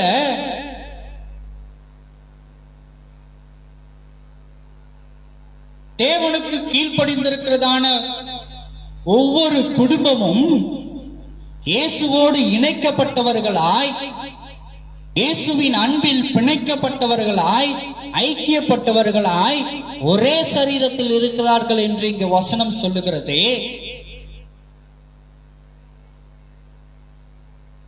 நீ விவாகரத்தை பெற்றுக்கொண்டு வேறொருவரோடு குடும்பம் நடத்தலாம் என்று போனாயானால் அது வேசித்தனத்துக்கு ஒப்பாக அல்லவா இங்கே குறிப்பிடப்பட்டிருக்கிறது. இந்த வேசித்தனத்தின் நிமித்தமாய் நீ எப்படி ஒரே சரீரத்தில் ஐக்கியப்பட்டிருக்க முடியும்? வேறு சரீரத்தை தானே நீ நாடி போயிருக்கிறாய், வேறு சரீரத்தை தானே நீ தேடி சென்றிருக்கிறாய். வசனம் இங்கே தெளிவாய் சொல்லப்பட்டிருக்கிறது. நாம் கிறிஸ்துவில் அவயங்கள் என்று நாம் இங்கே சொல்லப்பட்டிருக்கிறது. கிறிஸ்துவினுடைய அவயங்களாய் இருப்போமானால் அவருடைய சரீரத்தில் ஒன்றாய் இணைக்கப்பட்டவர்களாய், பிணைக்கப்பட்டவர்களாய் தானே இருக்க வேண்டும். நல்லா புரியுதா இல்லையா உங்களுக்கு? கிறிஸ்துவனுடைய கோட்பாடு என்ன? ஒரு கணவனும் மனைவியும் இணைக்கப்பட்டவர்கள் இது முதற்கொண்டு ஒரே சரீரமாயிருக்கிறார்கள் என்பது கிறிஸ்துவனுடைய முறைமை. இது நிமித்தமாகத்தான் இந்த கோட்பாடு ஆவிக்குரிய ரீதியிலே பார்க்கப்படும் பொழுது இயேசுவும் மனிதனும் இணைக்கப்பட்டிருப்பார்களே, ஆனால் அவர்கள் ஒரே சரீரமாய் காணப்படுகிறார்கள் என்பது முறைமை. நீ உலகத்தின் நிமித்தமாய் எனக்குரிய சுதந்திரத்திலே நான் என்னுடைய வாழ்க்கையை நடத்திக் கொள்ளுகிறேன் என்று மனைவியையோ கணவனையோ புரிந்து செல்வாயானால் நீ எப்படி தேவனோடு இணைக்கப்பட்டிருக்க முடியும்? இயேசுவோடு இணைக்கப்பட்டிருக்க முடியும். அவர் நிமித்தமாய் கொடுக்கப்பட்டதான உலக வாழ்க்கையிலேயே உன்னால் ஐக்கியப்பட்டு ஒரே சரீரமாய் இருக்க முடியவில்லையே, எப்படி உன்னால் இயேசுவோடு ஐக்கியப்பட்டு அவருடைய மன விருப்பத்தின்படி அவருடைய அவயங்களாய் நாம் இணைக்கப்பட்டிருக்க முடியும்? நன்றாய் அறிந்து கொள்ளுங்கள். இந்த பூமிக்குரியதான ஆசீர்வாதமாக்கிய கணவன் மனைவி என்கிறதான ஆசீர்வாதத்தில் இணைக்கப்பட்டவர்களாகவே இருந்தால் மாத்திரம்தான் நாம் இயேசுவோடு இணைக்கப்பட்டவர்களாய் நித்திய ராஜ்யத்திலே பிரவேசிக்க முடியும் என்று ஆணித்தனமாய் நான் சொல்லுகிறேன். நிச்சயமாய் நான் சொல்லுகிறேன். ஒருபோதும் கணவனும் சரி மனைவியும் சரி விவாகரத்து என்கிறதான காரியத்தின் நிமித்தமாய் பிரிக்கப்பட்டு வேறொரு துணையோடு உன் வாழ்க்கை கடந்து போகுமேயானால், உன் வாழ்க்கை நீ நடத்துவாயானால் அது வேசித்தனத்துக்கு ஒப்பாயிருக்கிறது என்று வேதம் தெளிவாய் சுட்டி காட்டுகிறது. நீ வேசித்தனம் செய்து கொண்டிருக்கிறாய் என்று வேதம் தெளிவாய் சொல்லப்படுகிறது. வேசித்தனத்தின் நிமித்தமாய் ஒருபோதும் இயேசுவினிடத்திலே கிட்டே என்ன பண்ண முடியாது, வர முடியவே முடியாது.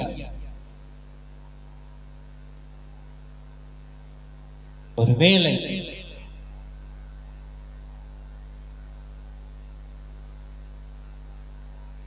குடும்ப ஐக்கியம் இல்லாமல் நீ இன்றைக்கு வாழ்ந்து கொண்டிருப்பாயானால் இன்றைக்கே ஒரு முடிவெடு. இயேசுவின் திட்டத்தின்படி, தேவனுடைய திட்டத்தின்படி நான் இணைக்கப்பட்ட பிள்ளையாய் என் கணவனோடு நான் ஒப்புரவாகுவேன் என்று இன்றைக்கு நீ ஒரு முடிவெடு, ஒரு தீர்மானம் எடு.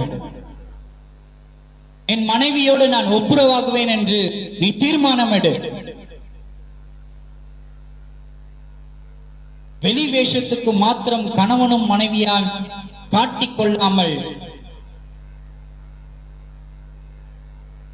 தேவன் இயேசுவின் அவயங்களாய் நாம் இருக்க வேண்டுமானால் உலகத்தில் கொடுக்கப்பட்டதான குடும்ப வாழ்க்கையிலே நாம் ஒரே சரீரமாய் இருந்தால் மாத்திரம்தான் ஆவிக்குரிய வாழ்க்கையிலே இயேசுவோடு கூட ஒரே சரீரமாய் இருக்க முடியும். நீங்களே தீர்மானித்துக் கொள்ளுங்கள். இங்கு யாரையும் கட்டாயப்படுத்தவும் இல்லை, உத்தரவு கொடுக்கவும் இல்லை. நீ இயேசுவோடு இணைக்கப்பட்டிருக்க வேண்டுமா அல்லது உன் விருப்பத்தின்படி உன்னுடைய வாழ்க்கை இருக்க வேண்டுமா என்பதை நீயே தீர்மானித்துக் கொள். அடுத்து வாசியுங்கள். யோவானுக்கு எழுதின புத்தகம் 17ஆம் அதிகாரம் 21ஆம் வசனம். யோவான் 17:21. அவர்கள் எல்லோரும் ஒன்றாயிருக்கவும் பிதாவே நீர் என்னை அனுப்பினதை உலகம் விசுவாசிக்கிறதற்காக நீர் என்னிலேயும் நாம் உம்மிலேயும் இருக்கிறது போல அவர்கள் எல்லோரும் நம்மில் ஒன்றாயிருக்கவும் வேண்டிக் கொள்ளுகிறேன். நாம் ஒன்றாயிருக்கிறது போல அவர்களும் ஒன்றாயிருக்கும்படி நீர் எனக்கு தந்த மகிமையை நான் அவர்களுக்கு கொடுத்தேன். ஒருமைப்பாட்டில் அவர்கள் தேறினவர்களாய் இருக்கும்படிக்கும் என்னை நீர் அனுப்பினதையும்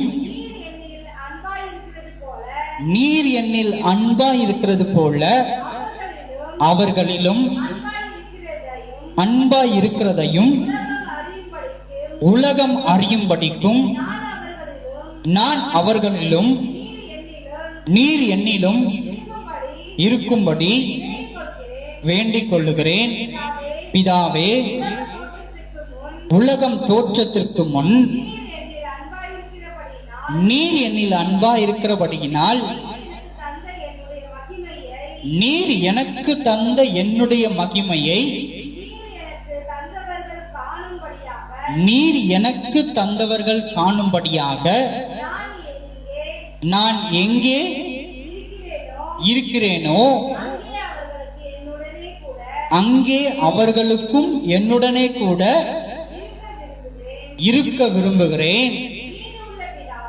நீதியுள்ள பிதாவே, உலகம் உம்மை அறியவில்லை, நான் உம்மை அறிந்திருக்கிறேன். நீர் என்னை அனுப்பினதை இவர்களும் அறிந்திருக்கிறார்கள். நீர் என்னிடத்தில் வைத்த அன்பு அவர்களிடத்தில் இருக்கும்படிக்கு நானும் அவர்களில் இருக்கும்படிக்கும்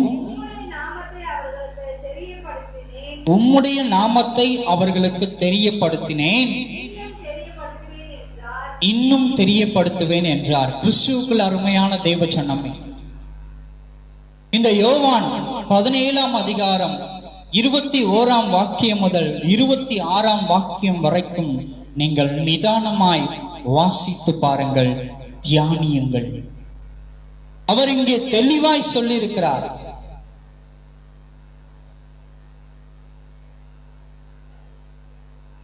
அவர் சொல்லுகிறதான காரியம் என்ன? பிதாவே, அவர்கள் எல்லாரும் ஒன்றாயிருக்கவும், பிதாவே, நீர் என்னை அனுப்பினதை உலகம் விசுவாசிக்கிறதற்காக நீர் என்னிலேயும் நான் உம்மிலேயும் இருக்கிறது போல அவர்கள் எல்லாரும் நம்மில் ஒன்றாயிருக்கவும் வேண்டிக் கொள்ளுகிறேன்.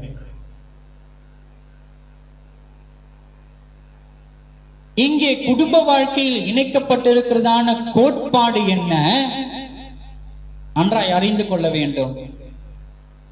இன்றைக்கு எதுக்கு எடுத்தாலும் செட் ஆகாது, நம்ம பிரிஞ்சு போயிடலாம், நம்முடைய வாழ்க்கை இவனோடு கூட நடத்த வேண்டாம், இவளோடு கூட நடத்த வேண்டாம் என்று சொல்லுகிறவர்கள், நினைக்கிறவர்கள், கருதுகிறவர்கள் எல்லாம் உங்களுடைய காதுகளை சுத்தம் செய்து கேட்டுக்கொள்ளுங்கள். வசனம் இங்கே தெளிவாய் சொல்லுகிறது,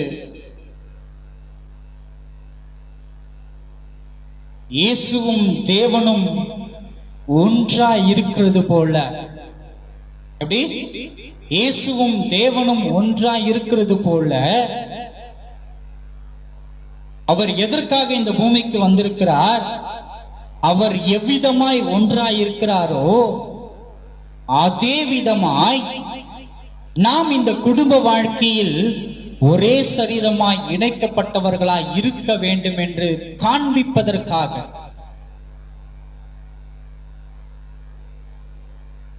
ஏனென்றால் நாம் தேவனை இதுவரைக்கும் கண்டதில்லை, அவர் கண்டிருக்கிறார்.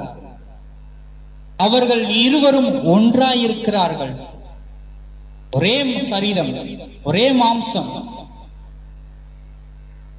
அவர்கள் எவ்விதமாய் ஒருவராய் காணப்படுகிறார்களோ அதே விதமாய் இந்த பூமியின் வாழ்க்கையிலே நாமும் ஒரே மாம்சமாய், ஒரே சரீரமாய் காணப்படுமையானால் இந்த ஒரே குடும்பம் என்கிறதான சரீரத்தில் இணைக்கப்பட்டிருக்கிற ஒரே சரீரம் இயேசுவோடு இணைக்கப்பட்டவர்களாய், இயேசுவோடு ஒரே சரீரமாக்கப்பட்டவர்களாய் நாம் தேவனோடு இணைய முடியும். புரியுதா உங்களுக்கு விஷயம்? ஏன் தேவன் இணைத்ததை மனிதன் பிரிக்காதிருக்க கடவன் என்று சொல்லப்பட்டிருக்கிறது என்பதை நீங்கள் புரிந்து கொண்டீர்களா? குடும்ப வாழ்க்கையில் தேவன் இணைத்ததை இணைத்தபடியே நாம் ஒரே சரீரமாய் இருந்தால் மாத்திரம்தான் இயேசுவோடு ஒரே சரீரமாய் இணைந்திருக்க முடியும். ஒரு செயின் மாதிரி மனைவியோட கணவனோட இணைந்திருந்தால் மட்டும்தான் ஒரே சரீரமாய் இயேசுவோடு ஆவிக்குரிய வாழ்க்கையிலே நாம் இணைந்திருக்க முடியும். எப்படி இந்த உலக வாழ்க்கையிலே மனைவியோட கணவனோட இணைந்திருக்கிறோமோ அதே போல இங்கே உலக வாழ்க்கையில் இணைந்திருந்தால் மட்டும்தான் ஆவிக்குரிய வாழ்க்கையிலே இயேசுவோடு இணைக்கப்பட்டிருக்க முடியும். ஆவிக்குரிய வாழ்க்கையிலே இயேசுவோடு இணைக்கப்பட்டு ஒரே சிந்தையுள்ளவர்களாய் நாம் காணப்பட்டோமானால் இயேசுவோடு இணைக்கப்பட்டிருக்கிறதான தேவனோடு நாம் வாசம் செய்ய அது ஏதுவாயிருக்கும். நாம் இங்கே தள்ளுதல் சீட்டை கொடுத்து தேவன் இணைத்ததை நாம் துண்டித்தோமானால் இயேசுவோடு இணைந்திருப்பதை அங்கே துண்டிக்கப்பட்டு போகும். இயேசுவோடு இணைந்திருப்பது துண்டிக்கப்பட்டு போகுமே ஆனால் தேவனோடு தொடர்பு கொள்ள முடியாதபடிக்கு, தேவனோடு ஐக்கியப்பட முடியாதபடிக்கு, நித்திய ராஜ்யத்தில் பிரவேசிக்க முடியாதபடிக்கு, நித்திய ராஜ்யத்தை சுதந்தரித்துக் கொள்ள முடியாதபடிக்கு, ஆசீர்வாதத்தை இழந்தவர்களாய், துரதிர்ஷ்டசாலிகளாய் நாம என்ன பண்ணப்படுவோம்? தள்ளப்பட்டு போவோம். இந்த நிலை உனக்கு தேவையா? இந்த நிலை உனக்கு தேவையா?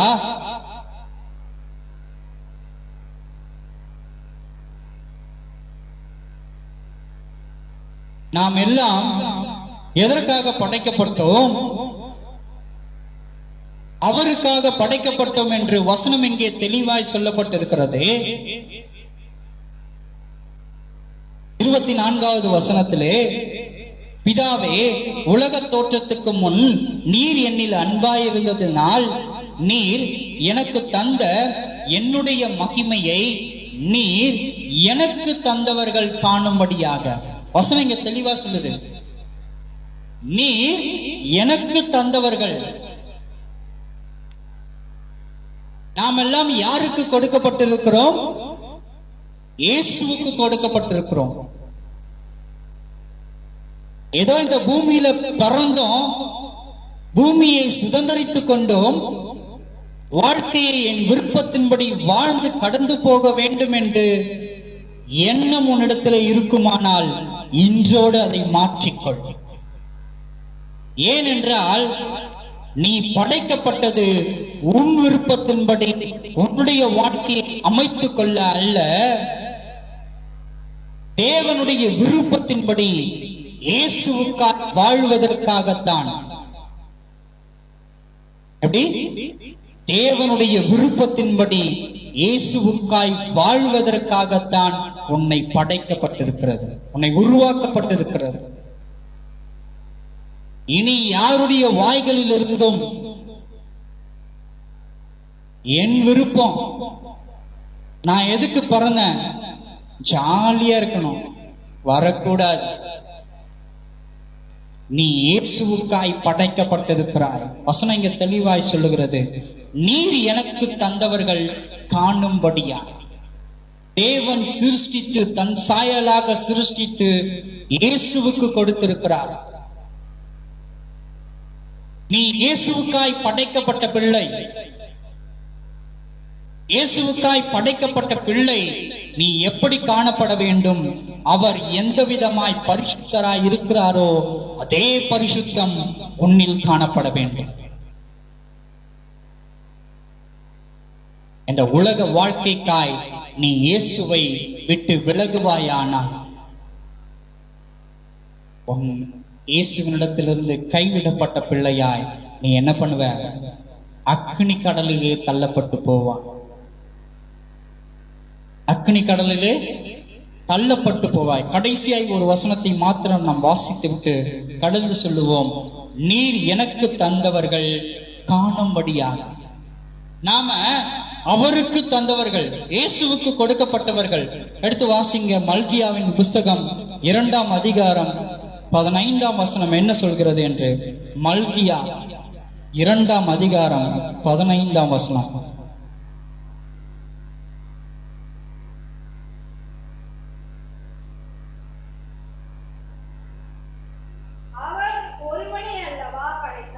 அவர் ஒருவனை அல்லவா படைத்தார்,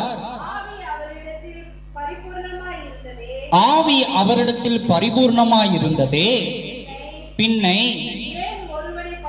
ஏன் ஒருவனை படைத்தார்? தேவ பக்தியுள்ள சந்ததியை பெறும்படிதானே. ஆகையால் ஒருவனும் தன் இளவயதின் மனைவிக்கு துரோகம் பண்ணாதபடிக்கு உங்கள் ஆவியை குறித்து எச்சரிக்கையாயிருங்கள். வாசிங்க. தள்ளிவிடுதலை நான் வெறுக்கிறேன் என்று இஸ்ரவேலின் தேவனாகிய கர்த்தர் சொல்லுகிறார். அப்படிப்பட்டவன் கொடுமையினால் தன் வஸ்திரத்தை மூடுகிறான் என்று சேனைகளின் கர்த்தர் சொல்லுகிறார். ஆகையால் நீங்கள் துரோகம் பண்ணாமல் உங்கள் ஆவியை குறித்து எச்சரிக்கையாயிருங்கள். உங்கள் வார்த்தையினாலே கர்த்தரை வருத்தப்படுத்தாதிருங்கள். ஆனாலும்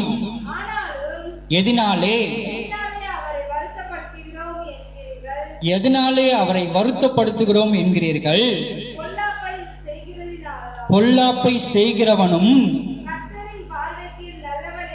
கர்த்தரின் பார்வைக்கு நல்லவன் என்றும் அப்படிப்பட்டவர்கள் பேரில் அவர் பிரியமாய் இருக்கிறார் என்றும் அவர் பிரியமாய் இருக்கிறார் என்றும் நியாயத்தீர்க்கிற தேவன் எங்கே என்றும் நியாயத்தீர்க்கிற தேவன் எங்கே என்றும் நீங்கள் சொல்கிறதுனாலேயே நீங்கள் சொல்லுகிறதுனாலே தானே. கிறிஸ்துவுக்குள் அருமையான தேவனுடைய ஜனமே, நாம் எதற்காக படைக்கப்பட்டிருக்கிறோம்? அவருக்காகத்தானே படைக்கப்பட்டிருக்கிறோம். வசனம் இங்கே தெளிவாய் சொல்லப்பட்டிருக்கிறது. அவர் ஒருவனை அல்லவா படைத்தார், ஆவி அவரிடத்தில் பரிபூர்ணமாயிருந்ததே, பின்ன ஏன் அவர் ஒருவனை படைத்தார்? தேவ பக்தியுள்ள சந்ததியை பெறும்படிதானே.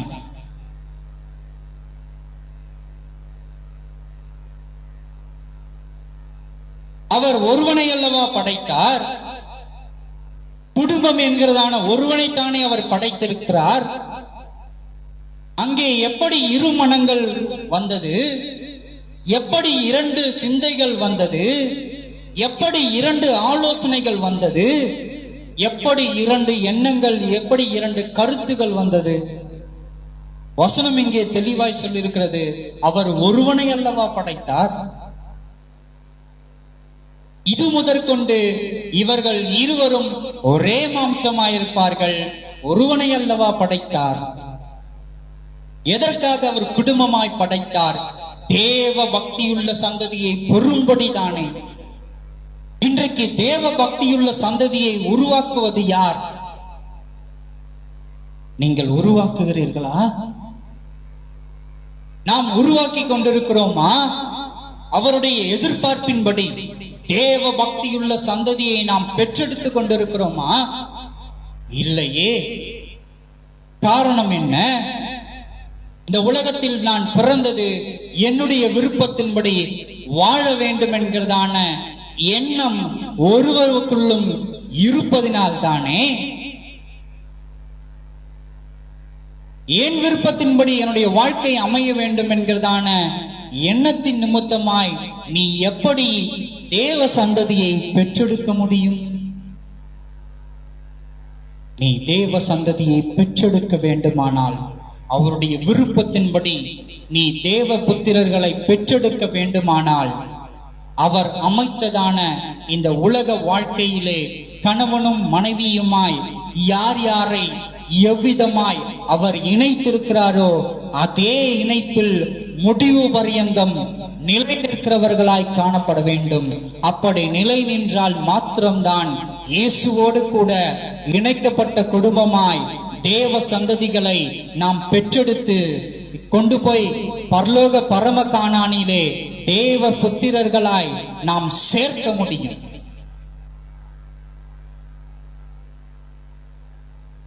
சும்மா விளையாட்டுக்காரன் எல்லாம் கிடையாது. பரலோகம் நான் போயிடுவேன்.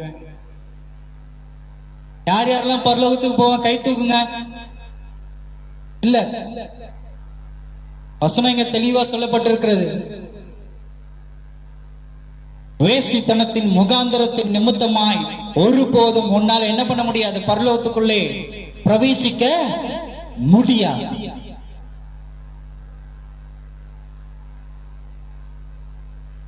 தேவன் இணைத்த குடும்பமாய் நீ இணைந்திருப்பாயானால் எந்த துன்பத்திலும், எந்த கஷ்டத்திலும், எந்த உபத்திரவத்திலும், எந்த போராட்டத்திலும் நீ எல்லாவற்றையும் சகித்தவர்களாய் இணைந்திருப்பீர்களானால் மாத்திரம்தான் இயேசுவோடு கூட ஓட்டத்தை ஓடுகிறவர்களாய் ஒரே மாம்சமுடையவர்களாய் தேவனோடு கூட நாம் இணைய முடியும்.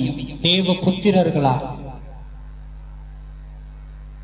நீ பரலோகத்தை சுதந்தரிக்க வேண்டுமானால் முதலாவது நீ செய்ய வேண்டிய காரியம், இந்த உலக வாழ்க்கையிலே கணவனும் மனைவியுமாய் இணைக்கப்பட்டபடியே உன்னுடைய கடைசி வரைக்கும் நீ வாழ்ந்திருக்க வேண்டும். அப்படி வாழ்ந்திருந்தால் மட்டும்தான் உன்னால் இயேசுவோடு இணைக்கப்பட்டு இருந்திருக்க முடியும். இயேசுவோடு இணைந்திருக்கின்ற முடிந்தால் மாத்திரம்தான் நாம் தேவனோடு கூட இணையும்படியாய் நித்திய ராஜ்யத்தை சுதந்தரிக்க முடியும். சும்மாலாம் போயிட்டு நித்திய ராஜ்யத்தை சுதந்தரிக்க ஒருபோதும் முடியாது. திட்டமாய் தெளிவாய் இங்கே சொல்லப்பட்டிருக்கிறது. நாம வேணா நினைச்சுக்கலாம், நான் வாரம் சர்ச்சுக்கு போறேன், முட்டிக்கால் போட்டு ஜெபம் பண்றேன், எல்லாத்தையும் கரெக்டா தானே செய்யறேன். இல்ல, வசனம் இங்க தெளிவா சொல்லுது. எதற்காக அவர் ஒருவனை படைத்தார்? அவரிடத்தில் ஆவி பரிபூர்ணமாய் இருந்ததே. பின்ன ஏன் அவர் ஒருவனை படைத்தார்? தேவ பக்தியுள்ள சந்ததியை பெறும்படிதானே. நீ தேவ பக்தியுள்ள சந்ததியாய் மாற வேண்டுமானால் உலக வாழ்க்கையிலே ஒன்றாய் இணைக்கப்பட்டவர்களாகவே இருக்க வேண்டும். ஒருபோதும் கருத்து வேறுபாடுகளின் நிமித்தமாய் தள்ளுதல் சீட்டை கொடுக்கவோ தள்ளுதல் சீட்டை பெற்றுக்கொள்ளவோ ஒருபோதும் என்ன பண்ணக்கூடாது? விவாகரத்து கொடுக்கவும் கூடாது, விவாகரத்து பெற்றுக்கொள்ளவும் கூடாது.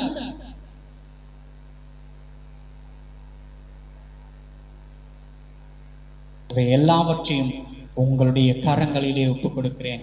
நீங்களே நிதானித்து அறிந்து கொள்ளுங்கள். ஜெபம் செய்வோமா? உனக்கு நித்திய ராஜ்யம் வேண்டுமா? இயேசுவோடு இணைந்திருக்க வேண்டுமா? இயேசுவோடு ஒரே மாம்சமாய் ஒரே சரீரமாய் காணப்பட வேண்டுமா? உன் குடும்ப வாழ்க்கையிலே கணவனும் மனைவியுமாய் ஒரே சரீரமாய் காணப்பட வேண்டும்.